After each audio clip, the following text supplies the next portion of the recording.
Ujang, kita melihat tadi tiba-tiba sekali Mas Gibran keluar dari area Kompleks Akmil, kemudian menyapa warga, bagi-bagi susu, bagi-bagi buku, tadi bahkan menyempatkan dulu ke Pasar Gotong Royong Magelang sebelum nantinya menuju ke Bandara Adi Sucipto. Apa yang bisa dilihat dari ini? Apa sebetulnya yang ingin ditunjukkan oleh seorang Gibran Rakabuming Raka? Ya kan memang ciri khasnya Pak Jokowi nurun ke Gibran kan itu membagi-bagi. Pak Jokowi kan barang kaos kan bagi-bagi apapun itu termasuk tadi buku, susu begitu kan, itu ciri khas yang dimiliki dari keluarga Pak Jokowi, dari Pak Jokowi sampai Gibran. Ya itu yang terus dilakukan untuk katakanlah itulah sebenarnya gini, psikologi masyarakat kan ingin diberi apapun, dan itu dilakukan oleh Pak Jokowi dan Mas Gibran. Saya sih melihatnya sesuatu yang positif saja ketika pemberiannya itu yang tanpa pamrih, gitu. Pemberiannya itu yang memang untuk kebaikan warga juga. Misalnya kalau buku ya memang bagus gitu, pengetahuan gitu kan untuk dibaca.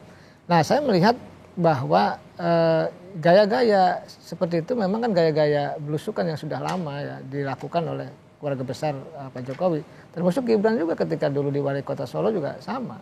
Oleh karena itu sebenarnya ini bukan pola yang baru dalam konteks membangun konstruksi kedekatan dengan publik. Itu kan seorang pemimpin siapapun gitu ya dilakukan, termasuk Gibran ingin dekat dengan masyarakat, ingin menyapa gitu. Dan dalam konteks itu tadi ada relasi antara pemimpin dengan rakyatnya. Nah, kan ada pemimpin-pemimpin tuh ya yang basisnya mohon maaf militer, yang basisnya intelektual, basisnya pengusaha, basisnya dari aktivis, rakyat kecil, macam-macam tipenya nih. Dan dalam konteks itu pendekatan ke publik, ke rakyat juga beda-beda. Nah yang ditunjukkan oleh Mas Gibran tadi bahwa dia sebagai wakil presiden ingin yang merasa dekat dengan publik, dengan rakyat. Dan itu menurut saya siapapun yang dekat dengan rakyat, pemimpin itu ya memang sejatinya harus seperti itu. Sejatinya membaur, berkomitmen bersama-sama rakyat untuk membangun bangsa. Loh, menjadi pemimpin itu kalau nggak ada yang milih juga nggak bisa. Menjadi pemimpin juga kalau nggak ada yang mendukungnya juga nggak bisa. Oleh karena itu tadi sebenarnya pemimpin itu bukanlah yang banyak gaya, tapi harus banyak kerja. Menjadi pemimpin itu melayani, bukan ingin dilayani kan. Jadi harus diputar balik tuh. Hal-hal yang seperti itu kelihatannya mudah tapi sulit dilakukan. Karena memang kita terbiasa untuk mohon maaf dilayani.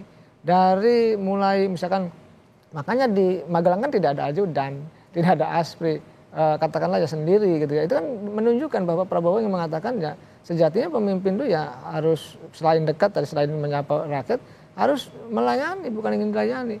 Ini sebenarnya kultur-kultur ini harus mulai ditumbuhkan, mulai dibangun, mulai dikembangkan sehingga betul menjadi sebuah ekosistem yang baik gitu loh. Ini hari ini kan kita melihat ekosistem yang mohon maaf buruk, merit system nggak ada. Di kita ini kan kepemimpinannya tidak berdasarkan merit system, yang ada spoil system, sistem yang buruk.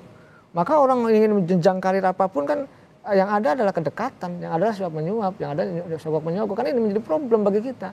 Nah ini kan harus dirubah betul-betul dibalik. Tadi bukan hanya pemimpin yang dekat dengan masyarakatnya, bukan hanya melayani, tapi membangun sebuah ekosistem merit system di semua bidang kehidupan, termasuk di kementerian-kementerian itu. Jangan sampai misalkan jadi dirjen nyuap, jangan jadi deputi ya sama ngasih. Nah, ini problem, ini sebenarnya sesuatu yang pola umum yang terjadi di kementerian-kementerian, di birokrasi. Oleh karena itu tadi kalau mereka komitmen ingin membangun bangsa, tidak ingin korupsi, bangun ekosistem yang kuat, yang sehat dalam konteks di lingkungannya masing-masing. Sama ya, saya juga sama mendidik ekosistem keluarga gitu yang sehat. Atau saya pun orang kampus ya harus mendidik, harus membangun ekosistem yang baik di kampus. Gitu, sistem akademis yang apa namanya yang nyaman, aman dan sebagainya. Sama juga di negara juga membangun ekosistem yang baik, yang positif termasuk di kementerian. Kalau menterinya tidak bisa menunjukkan ekosistem yang baik ya, mohon maaf bukan pemimpin, bukan seorang menteri. Oleh karena itu banyak sesuatu yang kita balik ya, yang sesungguhnya sederhana yang harus dilakukan oleh para menteri itu. Nah, pembekalan itu sebenarnya menjadi apa ya komitmen bersama, sesuatu yang sederhana harus betul-betul dilakukan oleh para menteri itu. Ya tadi begitu sulit, mungkin mereka tidak ada ajudan yang biasa dilayani kan. Dulu pernah Mbak, saya juga pernah ikut pimpinan gitu. Jadi paham persis menyiapkan segala sesuatunya kita tuh itu memang ya penjabatan memang harus dilayani. Nah, ke depan ya normal-normal saja lah sebagai manusia biasa gitu ya. Tadi saya lihat makanan juga di Magelang juga sederhana gitu. Ya. Itu kan menunjukkan bahwa ya makannya sama dengan rakyat lah gitu. Saya nih Mbak suami ya katakanlah, saya juga sering ngantri dengan ibu-ibu beli nasi uduk gitu ya, lontong sayur. Maksudnya kita biasa saja lah. Walaupun ya kita dianggap akademisi yang mohon maaf yang agak sedikit high class, tapi biasa saja lah. Menteri pun manusia biasa lah, nggak harus menunjukkan flexing, ini loh kami, inilah saya gitu, ataupun menunjukkan kita orang hebat. Enggak, orang hebat itu adalah menunjukkan kinerja terbaik untuk masyarakat bangsa dan negara. Itu tunjukkan saja kualitas itu, bukan menunjukkan kualitas-kualitas yang lain. Kalau mereka bekerja betul-betul berdasarkan kepada hal-hal tadi gitu, yang diinginkan oleh Pak Prabowo, rambu-rambunya diikuti, batasan-batasannya juga jangan dilanggar, jangan tidak offset. Saya rasa kita harus mulai membangun bangsa tadi dari kabinet ini, karena harapannya kan dari kabinet Indonesia membangun. Jadi dari kabinet Merah Putih lah Indonesia digerakkan gitu. Nanti kalau di pembangunannya atau pergerakannya tidak jalan di kabinet ini, ya mohon maaf, harapan publik akan kecewa. Dan saya masih tetap optimis karena kan belum bekerja nih. Ya, kan kita tunggu satu hari dong, 1 hari 3-4 bulan, maka kita akan nilai bersama. Maka yang bagus kita apresiasi, yang tidak perform ya kita koreksi, kita evaluasi. Inilah sebagai bangsa terbuka untuk sama-sama, kalau bahasa saya pasti bikul khairat, sama-sama berlomba-lomba dalam kebaikan. Nah, menteri itu sama, mereka punya target, punya visi misi program Prabowo yang harus diimplementasikan, ya tinggal berlomba-lomba dalam kebaikan untuk tadi bekerja yang terbaik untuk masyarakat itu. Rakyat itu ini Mbak butuh sesuatu yang real, sesuatu yang betul-betul bisa dirasakan gitu loh. Mana kinerjanya dirasakan nggak? Kalau enggak ya akan berdampak backfire dan negatif bagi kabinet ke depan. Saya meyakini karena mereka sudah digembleng, sudah dibekali untuk bisa bekerja untuk kepentingan rakyat. Masa iya, mohon maaf kalau kita ilustrasikan begini Mbak, kalau kita ada orang di depan kita ya, kita pakai mobil di jalan, tolong minggir, masih nggak minggir sekali, kita ingatkan lagi 2 kali, minggir dong. Sama juga tuh Pak Prabowo mengingatkan di Hambalang, mengingatkan di Magelang, udah 2 kali kan, nanti begitu 3 kali, minggir nggak minggir, tabrak aja dong. Artinya kan orang yang nggak rasional, nggak benar, suruh minggir nggak minggir. Sama juga menteri juga, Pak Prabowo mengatakan pembekalan, jangan korupsi loh, di Hambalang. Di Magelang pun sama, jangan korupsi loh, kita bawa narasumbernya KPK, Kejaksaan. Kalau masih korupsi juga, ya habisi aja kan, kira-kira begitulah. Jantung ya Kang ya. Karena membangun bangsa butuh komitmen. Tadi penyakit kita adalah kemiskinan, kebodohan, itu akibat korupsi, maka pangkalnya dulu yang harus diselesaikan. Jadi sudah tepat kalau Pak Prabowo berkomitmen memberantas korupsi. Oleh karena itu kita tunggu komitmennya, apa betul-betul bisa direalisasikan atau tidak.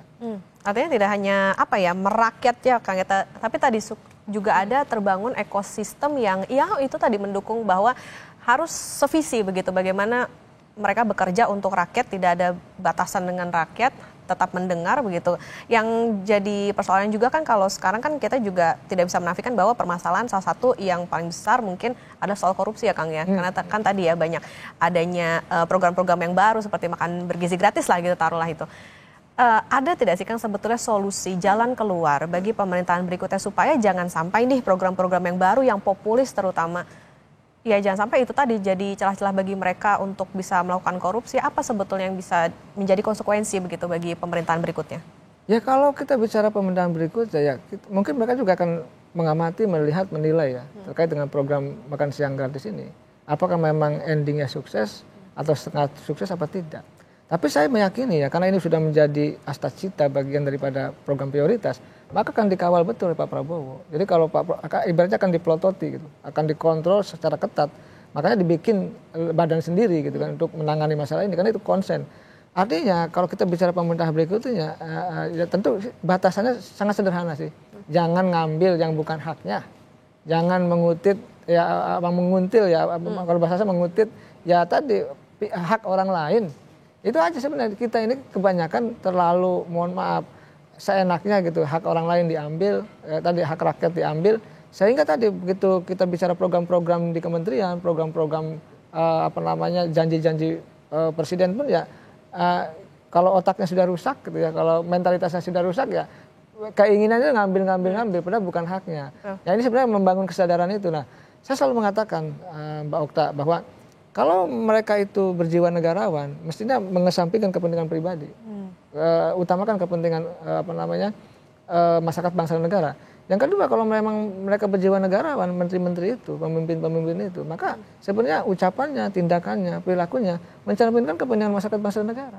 Makanya tidak ada lagi harusnya ngomong yang seenaknya, buat surat skop untuk kepentingan harusnya tidak ada gitu loh. Karena kalau sudah dibangun kesadaran dan langkah nyata, kepentingannya untuk kepentingan masyarakat dan negara. Ini kan seenaknya begitu melakukan, minta maaf seolah-olah sudah selesai. Bahkan yang mohon maaf, yang korup pun begitu keluar penjara seolah-olah ingin memberantas korupsi. Nah ini penyakit-penyakit mental kita yang sejatinya kita perbaiki ke depan. Nah korupsi pun tadi pemerintahan berikutnya misalkan untuk melihat program ini, kelihatannya akan melihat dulu nih dalam 5 tahun seperti apa, apakah sukses atau tidak. Ya tentu pemerintahan berikutnya akan menilai. Nah celah-celah korupsi itu pasti ada di mana-mana. Ya singkirkanlah itulah kepentingan pribadi ya Kang ya. Kalau misalnya udah bicara soal bangsa dan negara. Ya saudara, Breaking News Kompas TV nanti akan kami lanjutkan usai jeda. Jadi tetaplah bersama kami.